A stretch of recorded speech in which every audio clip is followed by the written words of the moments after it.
cordial saludo a todos los alumnos y alumnas que cursan esta materia. Hoy vamos a hablar sobre los efectos de las obligaciones en general, es decir, qué ocurre una vez que se constituye una relación obligatoria o cuando ya se encuentra constituida la relación obligatoria. Es así que les presento antes que nada el contenido. Vamos a hablar sobre qué son los efectos, cuáles son los efectos que se producen entre las partes, entre los sucesores universales, entre los terceros, cómo se clasifican estos efectos, si son principales o secundarios. Vamos a ver que los principales a su vez pueden ser normales y anormales, y también hablaremos un poco de los secundarios. Pero antes de entrar al tema específico que hoy nos trae, vamos a rememorar algunos conceptos. El primer concepto que hay que rememorar claramente que es la obligación civil. Y nos dice el profesor Martínez en su libro, la obligación civil es aquella relación jurídica, nos dice que en virtud de la cual se le puede exigir compulsivamente a una persona llamada deudora la ejecución de una prestación, que puede ser en dar, en hacer o de no hacer. Y la persona que puede exigir esto se llama parte acreedora. También el doctrinario Jan Villas nos trae una definición que dice que es aquella relación obligatoria en virtud de la cual alguien denominado deudor debe satisfacer una prestación a favor de otro llamado acreedor. Hay una otra definición interesante también en el anteproyecto de Gasperi que abarca muchos aspectos de la obligación y básicamente dice que es la relación de derecho, que en virtud de la cual un acreedor le puede constreñir al deudor a realizar o a ejecutar la prestación.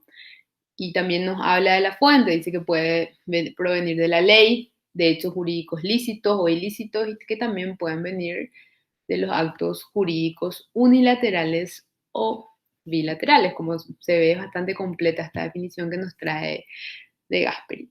Y uno de los aspectos de la obligación que ya estuvieron tratando con anterioridad trata sobre los elementos, y los elementos los tenemos a los sujetos, una parte activa que puede ser, que llamamos acreedor o acreedores, vamos a ver más adelante que se dan las circunstancias en donde hay una pluralidad de acreedores, y también una parte pasiva que pueden ser, que llamamos deudor, o también pueden ser varios deudores. Y estos sujetos a su vez pueden ser personas físicas o jurídicas sin ningún problema.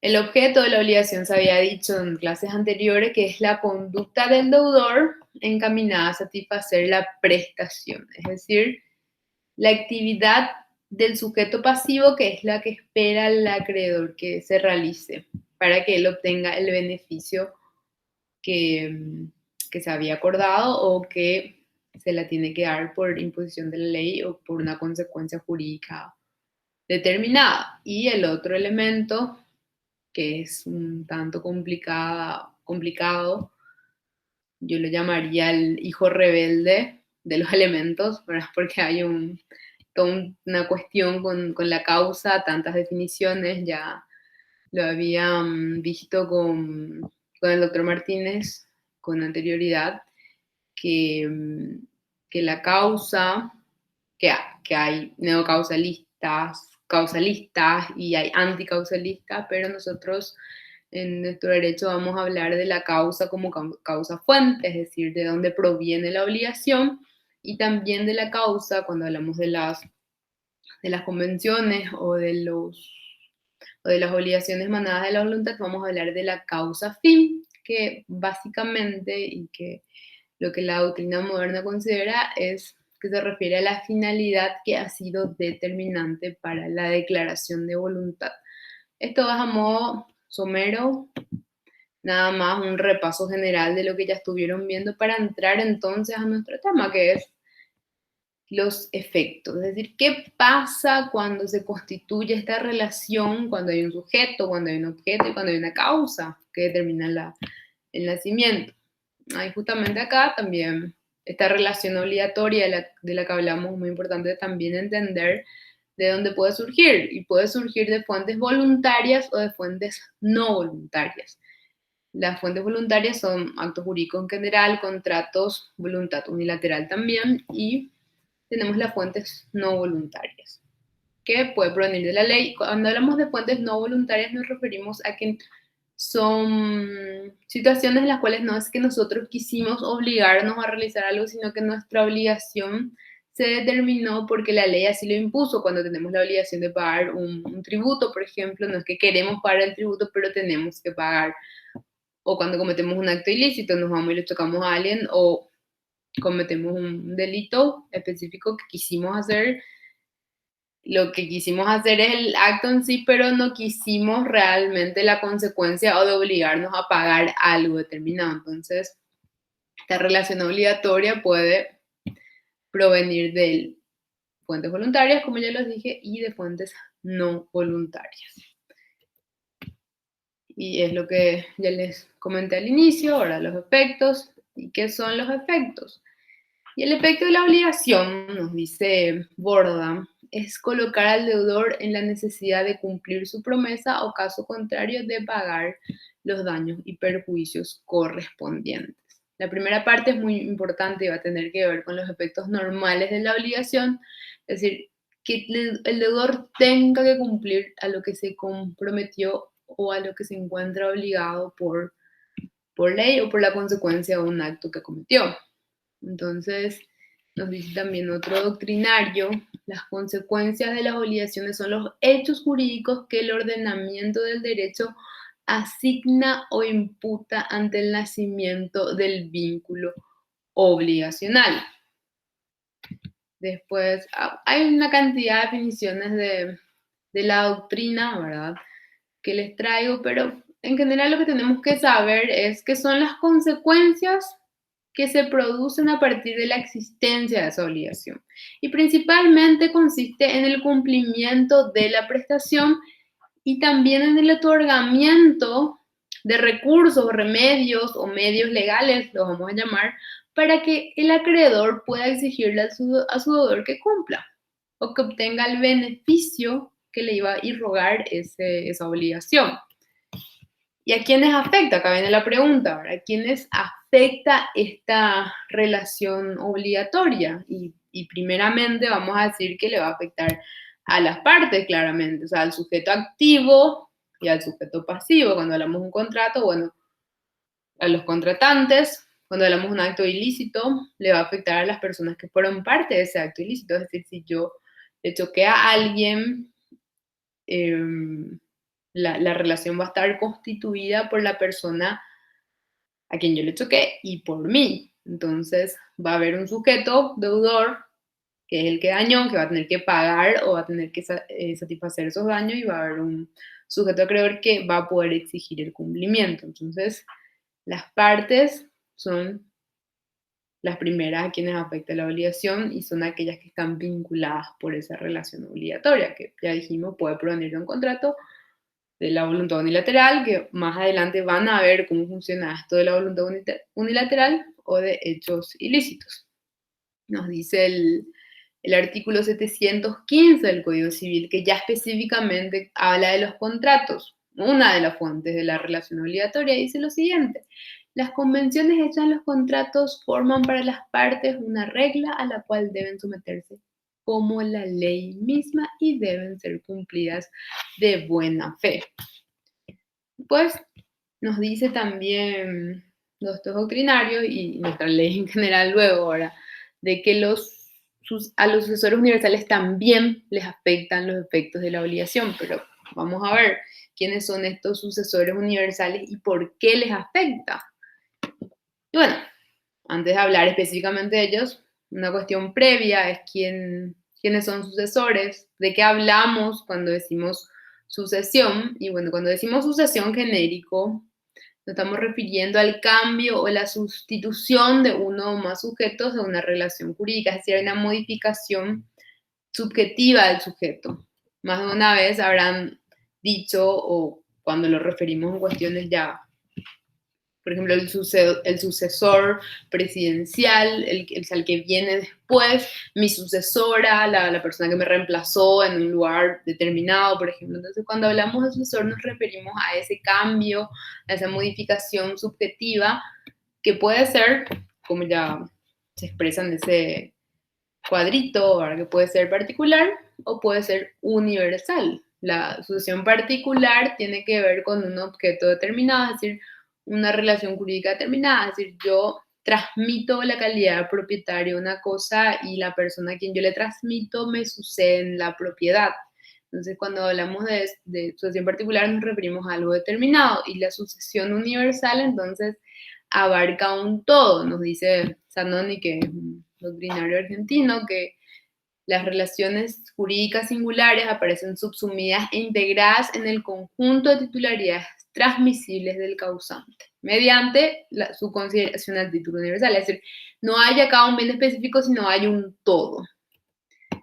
¿Quién es el sucesor universal? Y bueno, básicamente son los herederos, que nos dice nuestro artículo. Ustedes todavía creo que no vieron sucesiones, lo van a ver más adelante. Nos dice el 2443, que es la muerte de una persona, se transmiten la propiedad de los bienes y derechos que constituyen la herencia de aquellos que deban recibirlas. Y el siguiente artículo dice, es lo que hablamos de la sucesión a título universal, es la que tiene por objeto un todo ideal sin consideración a su contenido especial ni los objetos de esos derechos. La herencia comprende todos los bienes, atiendan bien eso, y así como los derechos y las obligaciones, esto es muy importante, del causante que no se hubieran extinguido con su fallecimiento.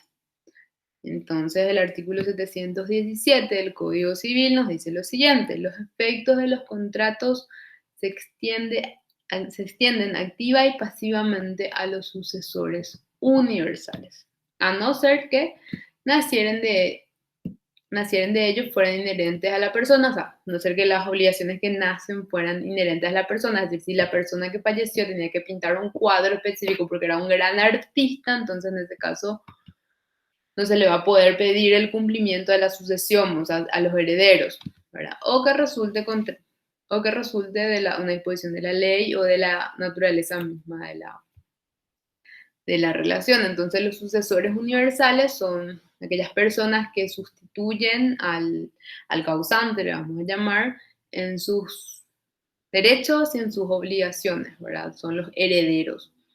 Y ahora vamos a hablar de los terceros.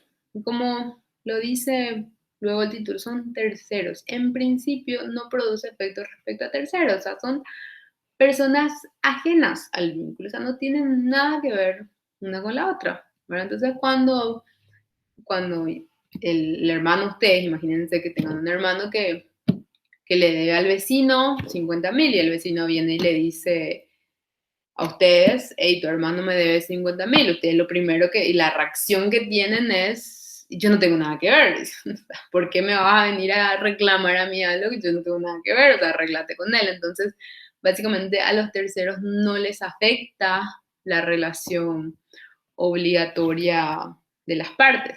Y vamos a ver que hay ciertas excepciones. Cuando las partes realizan, por ejemplo, una prestación a favor o a favor de un tercero. Nos dice el 717, última parte, los contratos no pueden oponerse a terceros ni ser invocados por ellos, salvo los casos previstos en las leyes. En ocasión de hablar del tema de los hechos de actos jurídicos, también se había hablado de modo genérico que del principio de relatividad de los efectos. Entonces, no se pueden oponer a terceros ni ser invocados por ellos, salvo los casos previstos en la ley.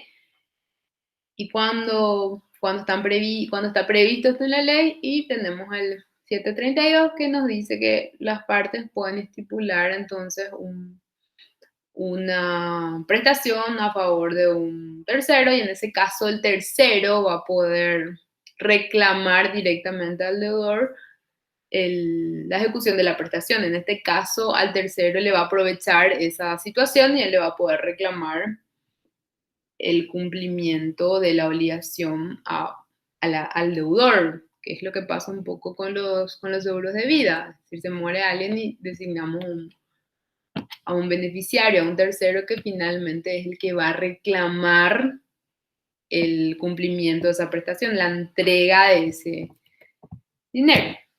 Entonces, resumen de lo que hablamos hasta aquí y que es importante no olvidar, como dice ahí en rojo luego, ¿verdad?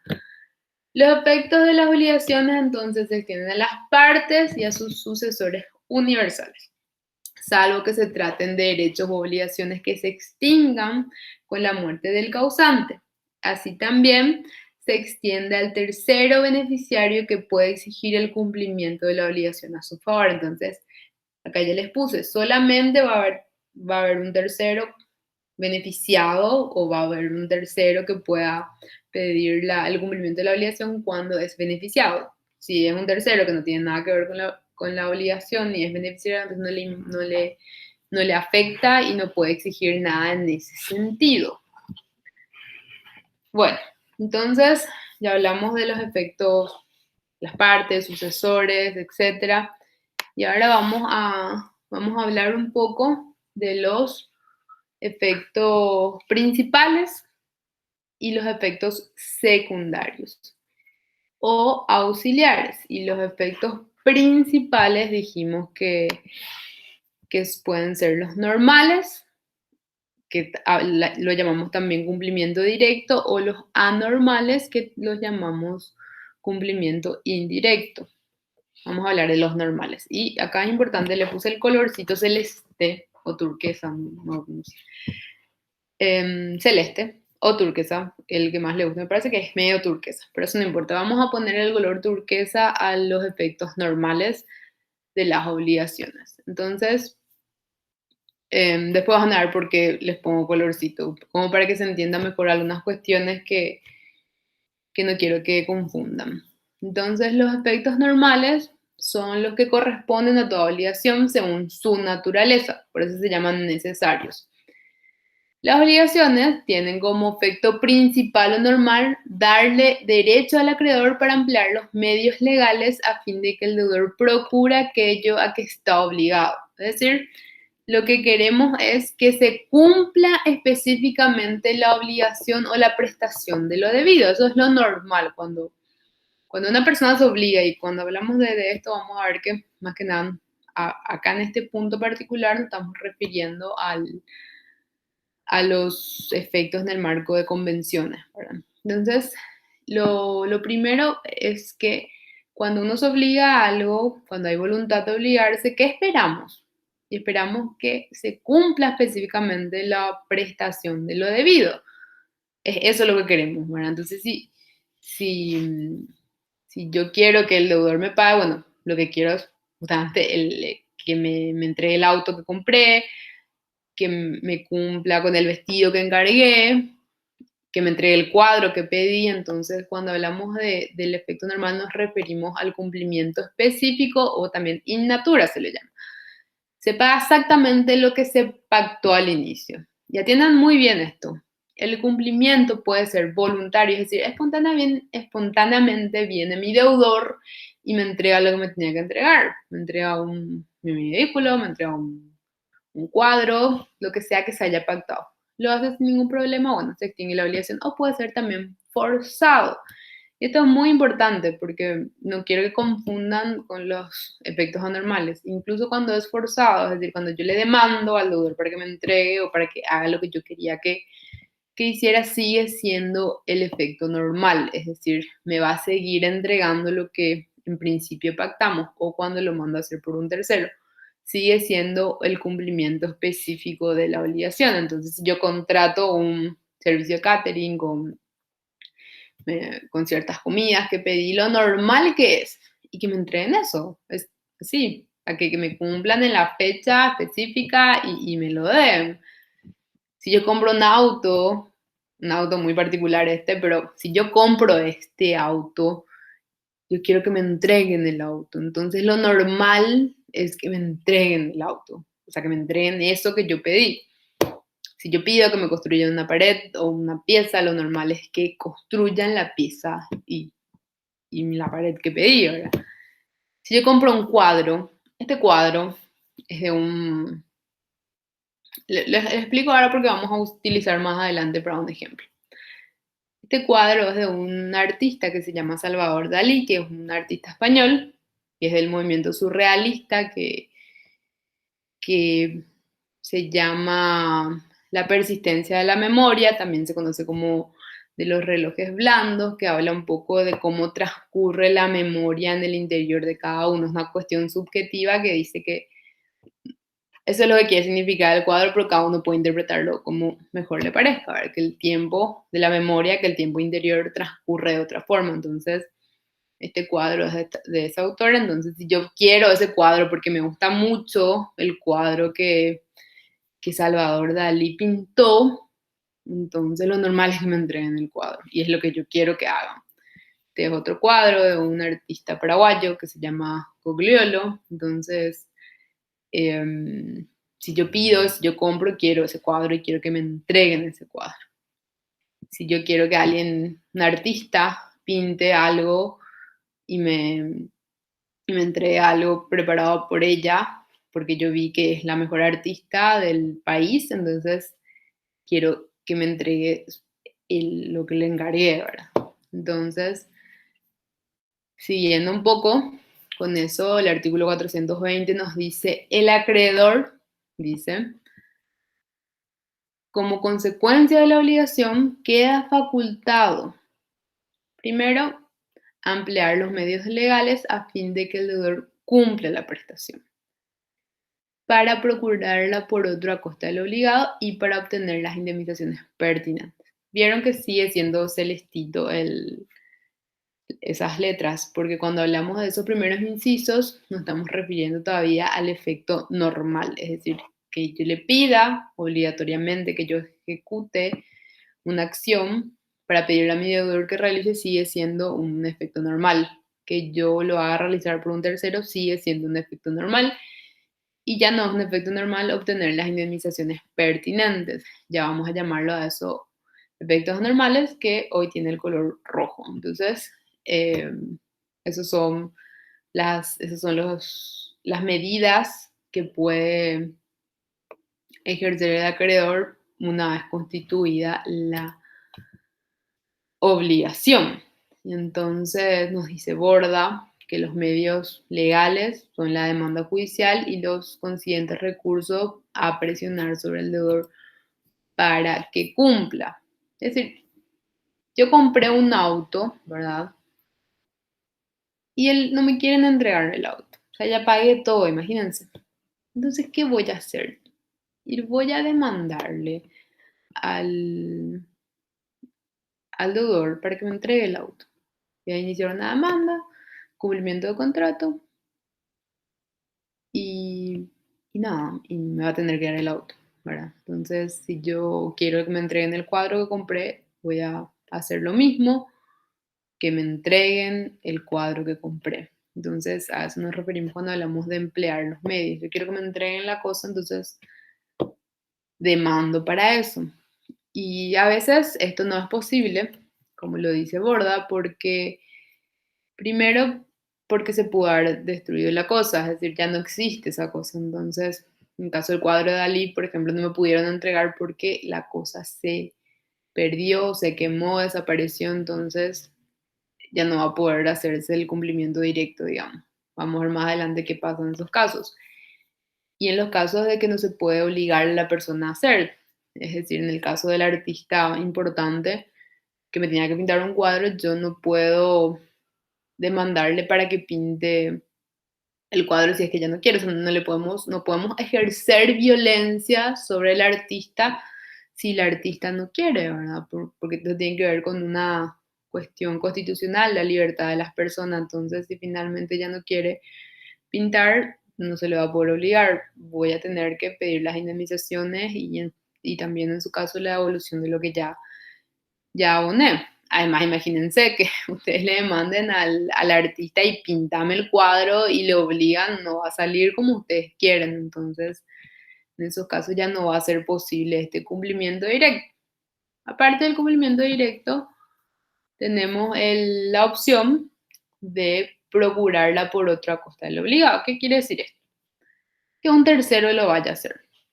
Si le contraté a un albañil que me construye una pared y el albañil no me construye la pared, entonces yo contrato a otro y el que lo va a tener que pagar es el deudor originario, digamos, a quien yo le contraté antes. Por eso dice a costa del obligado. Claro que esto, procurarla por otro a costa del obligado, solamente se va a poder cuando la persona no haya sido esencial en el, en el perfeccionamiento del contrato. En el caso del artista que les dije, no va a poder otro realizar el mismo cuadro que yo quería que ese artista en específico me dé. Entonces, en esos casos no se va a poder, pero en los casos que sí se puedan, lo puedo mandar a hacer por un tercero. Puedo contratar a otro albañil para que me, me construya la pared que quiero. Entonces, y en ese caso, el que tiene que pagar o hacerse responsable es el deudor originario. Y seguimos en los efectos normales, como van a ver, sigue siendo celeste acá la cuestión ahí arriba. Y ahora bien, entonces los efectos normales dijimos que es el cumplimiento de la prestación específica, ¿verdad? Es decir, yo quería un cuadro, me entregaron el cuadro o tuve que ejecutar, o sea, realizar una demanda para, me entreguen el cuadro, yo quería un auto específico, me entregaron el auto o tuve que forzar para que me entreguen el auto, quería que me construyan una pared y me construyeron una pared o lo mandé a hacer por otro. Pero ¿qué pasa cuando eso ya no es posible o cuando ya no es del interés del acreedor? Y bueno, ahí vienen lo que llamamos los efectos anormales o de cumplimiento indirecto de la obligación. Entonces, nos dice el profesor Martínez, no produció el cumplimiento directo, queda expedida la vía del cumplimiento indirecto, es decir, aquel que se da por la vía de la indemnización de daños, que reclama el acreedor en la ejecución indirecta por vía subsidiaria o la reparación de daños y perjuicios ante la falta de prestación. ¿Qué es la indemnización? Y bueno, la indemnización es el resarcimiento en dinero de los daños injustificados causados a una persona, sea por una de las fuentes que hablamos anteriormente. Esto es, no me dieron mi cuadro, pero después yo le demandé a esta persona por los daños que me produjo esa no entrega y me tiene que indemnizar, ¿verdad? Entonces, una cuestión interesante también es el carácter subsidiario de la indemnización. Y digo, y entre paréntesis le puse en principio. Vamos a ver por qué en principio es subsidiario. Se dice que es subsidiario porque recién la indemnización se va a poder intentar cuando el cumplimiento directo no haya sido posible. Si no me entregó el cuadro, no quiso pintar el cuadro, no pude tampoco hacer realizar por otro, entonces es subsidiario, viene después de ese incumplimiento, ¿verdad? Entonces lo que dice el doctor Martínez es la obligación indemnizatoria se presentará recién luego de que se intente el cobro de lo debido o que se intente el cobro de lo de la reparación del daño causado por un acto ilícito. Pero dijimos que en el cumplimiento directo hay situaciones que hacen imposible ya ejecutar, digamos, eso. Por ejemplo, si la cosa se destruyó, si ya no hay interés legítimo del acreedor en obtener en ese plazo, o si no puedo ejercer no puedo obligarle a alguien a ejecutar, si es una obligación de hacer, ¿verdad? Entonces, en esos casos hablamos de la imposibilidad jurídica. Entonces, en esos casos viene la indemnización. Recordemos el artículo 20, otra vez, que dice el acreedor puede emplear los medios legales, procurarla por otro y obtener las indemnizaciones pertinentes, que ya estamos hablando de los efectos anormales.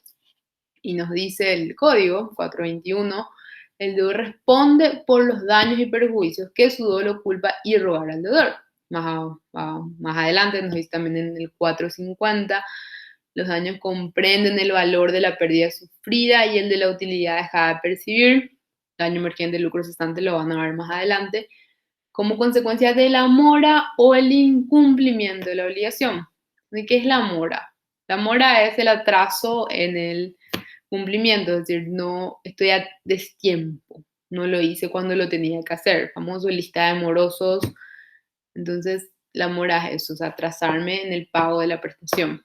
Entonces, el deudor debe responder por la consecuencia que eso acarrea. Y acá les traigo una pregunta ahora. Una modista debía entregar el vestido para el 20 de abril del 2021, ya que una boda estaba fijada para esa fecha. Tenía que entregarle el vestido a la novia. No entregó.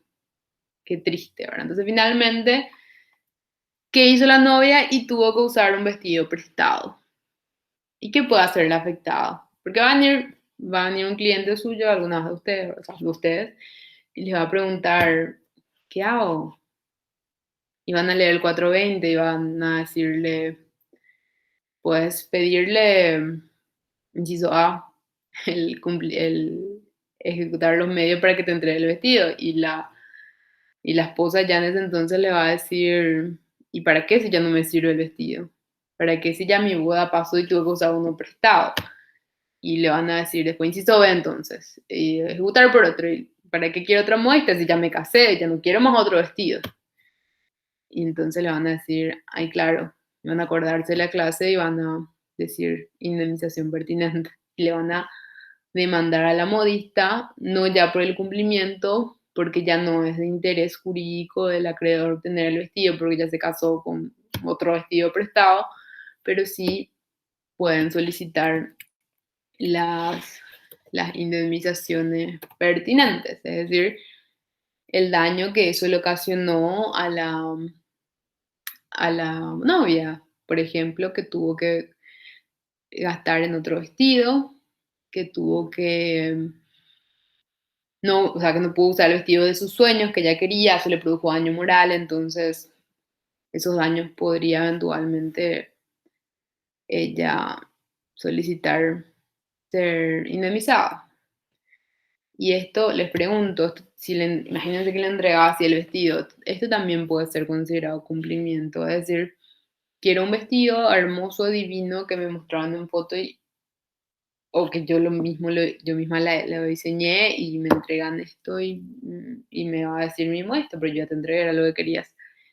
Y no es cumplimiento, es decir, si el pago van a ver más adelante, como medio de extinción de las obligaciones, implica que me tienen que entregar tal cual fue pactado. Es decir, pactamos un determinado vestido de determinada calidad, un vestido blanco, me entregó uno verde y de un modelo un poco más adecuado que este. Entonces, esto no puede ser considerado cumplimiento. Entonces, ahí un poco podríamos pedir también las indemnizaciones pertinentes.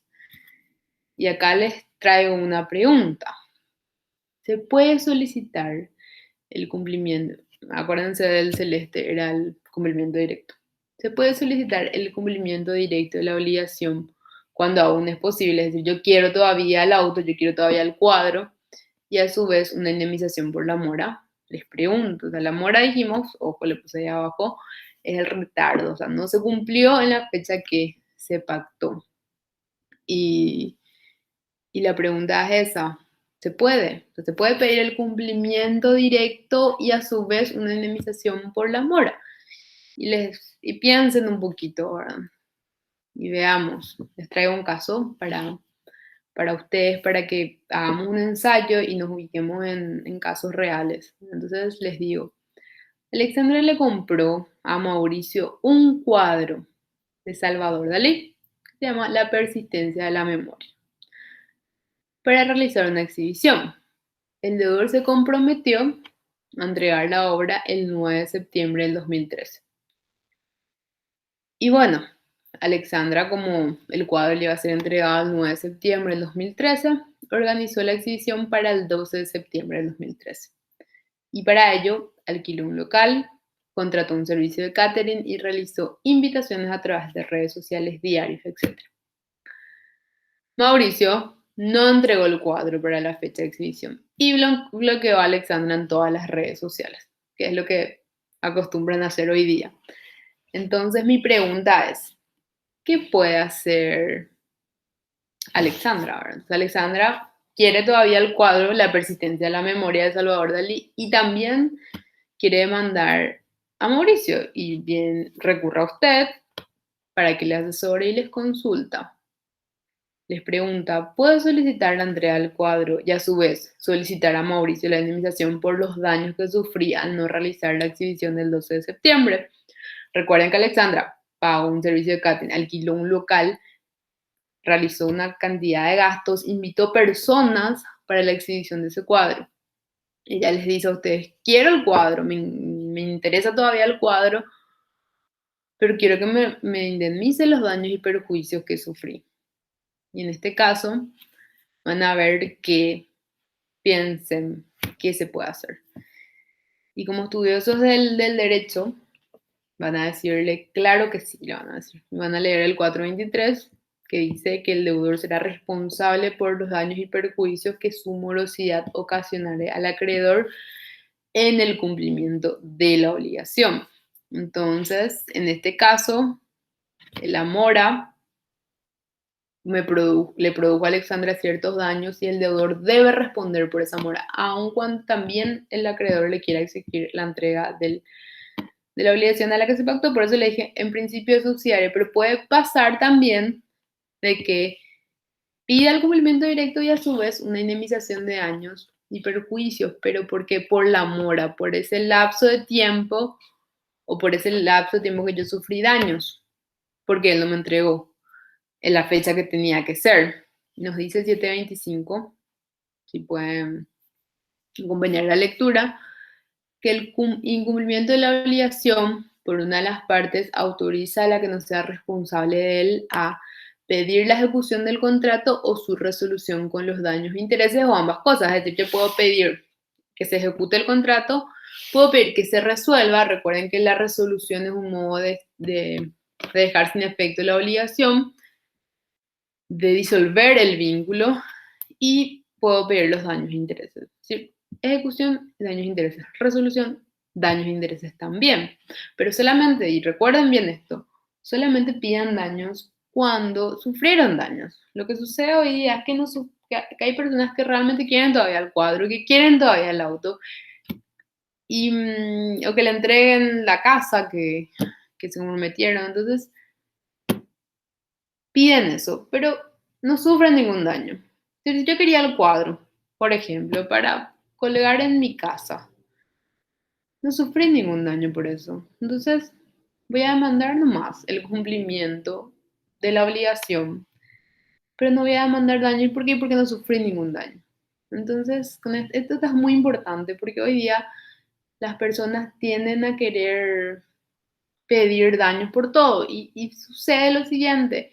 Demandan por daños e inventan una cantidad de cosas que no sucedieron y después no pueden probar y pierden con costas. Entonces puede ser que le den el cumplimiento pero le rechazan los daños y tienen que pagar costas. Entonces acostúmbrense a realmente, si piden daños, que sean daños que realmente sufrieron, que no traten de lucrar con esta cuestión porque la responsabilidad civil, esta demanda de daños sirve más que nada para resarcir un daño que efectivamente se sufrió, no para que enriquecernos por eso, o sea, o por algo que no sufrimos, o para agravar más la situación de nuestro deudor. Entonces dice también Martínez que la moral deudor en el cumplimiento de sus obligaciones contractuales otorga a la otra parte del contrato la facultad de peticionar el cumplimiento del contrato en cuestión con los daños e intereses respectivos o la resolución también con los daños e intereses. Entonces la pregunta es, ¿y qué pasa si Alexandra ya no quiere el cuadro? Quiere dejar sin efecto el contrato y la devolución de lo pagado. Entonces les pregunto a ustedes si eso es posible. Y si además puede pedir daños y perjuicios. Es decir, ya no quiere más ella la persistencia de la memoria de Salvador Dalí, quiere dejar sin efecto el contrato, quiere que se le devuelva lo que le pagó y además quiere daños e intereses. Entonces ustedes le van a decir 420, 725 y van a pedir dejar sin efecto el contrato por resolución y atiendan bien esto. Van a pedir la devolución de lo pagado por Alexandra Mauricio.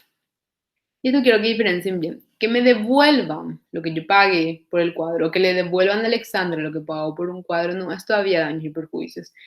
Es un efecto de la resolución de contrato. Recuerden que el efecto de la resolución era que las partes, la regla general, se restituyan mutuamente lo que se dieron. Entonces, se resuelve y ¿qué tiene que pasar? Se tienen que devolver las prestaciones mutuas que se hicieron. Si fue así, entonces Mauricio, por efecto de la resolución, le va a tener que devolver nomás luego a Alexandra lo que ésta le pagó. Esto todavía no es indemnización de daños.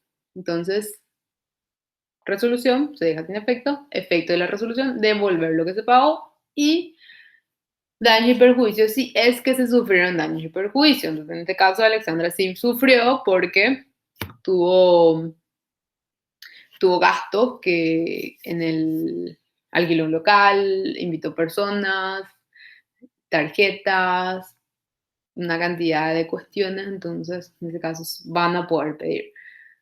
Y este es el orden, dejar sin efecto porque a Alexandra ya no le interesa el cuadro y no quiere saber más nada, le van a devolver lo que se pagó, le tienen que devolver por efecto de la resolución y además daños y perjuicios. ¿Y qué pasa si compró el cuadro, que es lo que le dije anteriormente, solo para colgar en la pared de su habitación? Y si quiere todavía el cuadro, pueden pedir el cumplimiento.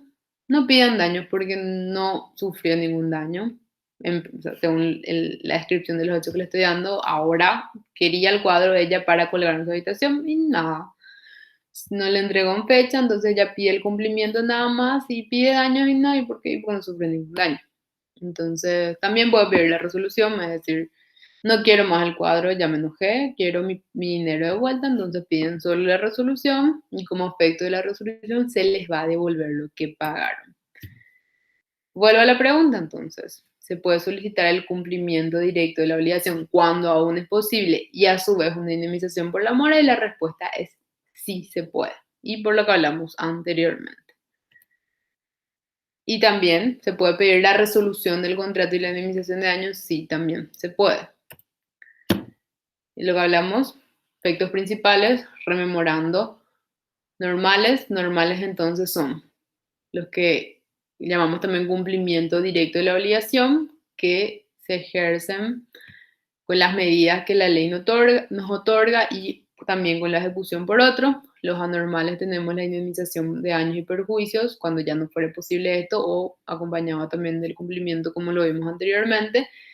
Y esta indemnización, este efecto anormal puede ser fijado el monto en dinero judicialmente de forma convencional y también por efecto del pacto de cláusula penal que van a ver más adelante.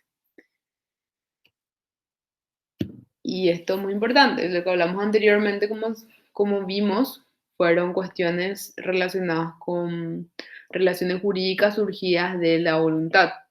¿Y qué pasa con los actos ilícitos? También la indemnización tiene carácter subsidiario por el artículo 1857, que dice lo siguiente: cuando por la naturaleza del daño sea posible su reparación directa, la indemnización debida por aquel a quien su comisión fuera imputable será cumplida con el restablecimiento a sus expensas del estado de las cosas que habría existido. Es decir, me atropellaron, me dejaron el auto destrozado. Entonces lo que nos dice este artículo es que tiene que hacer el deudor y si se puede, tiene que dejar de la misma forma en que se encontraba tu auto. Es decir, él arregla a su costa de una forma determinada. Eso es lo primero que tiene que pasar, nos dice el artículo, pero generalmente no pasa, entonces directamente nos vamos a pedir que nos entreguen dinero por lo que ya hicimos nosotros. Nos dice acá, si la reparación directa fuera imposible, el deudor debe indemnizar el daño mediante una prestación en dinero. En realidad, siempre la doctrina criticó a este artículo porque no es muy normal que esto suceda. Generalmente no se le demanda al juez y se le pide, quiero que él repare in natura el auto que me dañó, sino que directamente se le pide la reparación en dinero de los daños que sufrió. Un artículo poco utilizado en la práctica, incluso los argentinos ahora me parece que, o sea, modificaron su código y creo que esta parte como que la adecuaron más a la realidad. Después tenemos los efectos secundarios o auxiliares. Lo anterior fueron efectos principales, dijimos que pueden ser normales o anormales. Los normales el cumplimiento específico, los anormales la indemnización de daños Y ahora hablamos de los efectos secundarios. Y estos efectos secundarios tienen que ver con las acciones que tiene el acreedor para asegurar su crédito. Recuerden que el patrimonio de nuestro deudor es prenda común de los acreedores, se dice, ¿verdad? Entonces, lo que, lo que dicen estos efectos secundarios auxiliares se refieren son a medidas que tiene el acreedor para evitar que el deudor dañe su patrimonio o que realice daños sobre cuestiones que tengan que ver con la entrega de la cosa que nos tienen que dar. Por ejemplo, si nos tienen que entregar un auto en un determinado momento, el 20 de abril, ya pasó, el 30 de julio nos tienen que entregar el auto, pero el deudor está realizando destruye el auto, no cuida, entonces nosotros como acreedores podemos pedir ciertas medidas, por ejemplo, el secuestro del vehículo, podemos realizar, si se trata de un inmueble que se tiene que entregar una medida que se llama prohibición de innovar. Entonces son herramientas, podríamos llamarlas, que se ponen a disposición del acreedor para proteger el patrimonio del deudor o el objeto de la obligación también. Las medidas precautorias son las que van a ver que se dan en el ámbito procesal. No voy a ahondar mucho en esto porque esto va a ser objeto de una lección posterior que van a estar dando. Y las acciones destinadas en el marco del derecho civil de fondo, vamos a decir, son las subrogatorias que van a dar también, por eso no voy a entrar, pero básicamente les explico de forma rápida que la opción subrogatoria es una acción otorgada al acreedor para que él realice ciertos actos que son de su deudor para que no dañe su patrimonio, es decir, el deudor no está cobrando deudas o está renunciando a ciertos derechos para no acrecentar su patrimonio, entonces el acreedor puede realizar esta acción subrogatoria que tiene ciertos requisitos específicos que lo van a ver más adelante, por eso lo hablo así someramente nada más. La revocatoria paulina que ya hablaron y la simulación, entre otros, ¿verdad? Ahora bien, también existen, y atiendan bien esto, el deudor también tiene derechos, o sea, tiene derechos respecto a la obligación, o sea, no solamente tiene que dar algo, también le puede exigir la cooperación al acreedor para realizar lo que tiene que hacer. Imagínense que ustedes le contratan a un albañil para que pinte su casa. Y el albañil se va, quedaron un viernes para pintar la casa y ustedes no están. Y toda la semana se va y no están. Y después ustedes dicen, ay, no viniste, no cumpliste.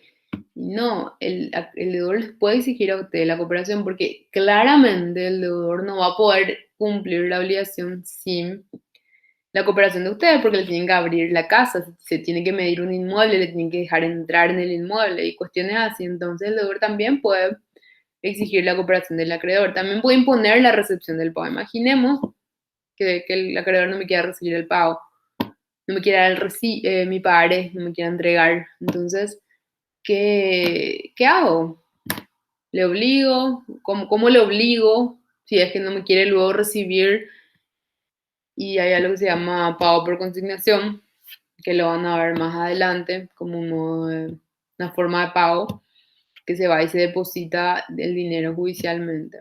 Entonces, el deudor también puede hacer eso, o sea, puede imponer la recepción del pago. Y tiene derecho a obtener la liberación correspondiente cuando lo hace. Es decir, si yo me obligué por un pagaré, bueno, yo abono y quiero que me devuelva mi pagaré o quiero que me dé un recibo que pruebe que me libera. Entonces, la bibliografía que se utilizó a lo largo del desarrollo de esta clase, les muestro por si quieran acceder después a consultar estos libros o a ahondar un poquito más en la cuestión. Y creo que básicamente eso es todo. Si tienen alguna consulta o algo que no quedó muy claro, pueden hacerlo en los medios que tienen, Facebook, Classroom, o sea, como les parezca y vamos a estar contestando. Muchísimas gracias por la atención y estaremos en contacto.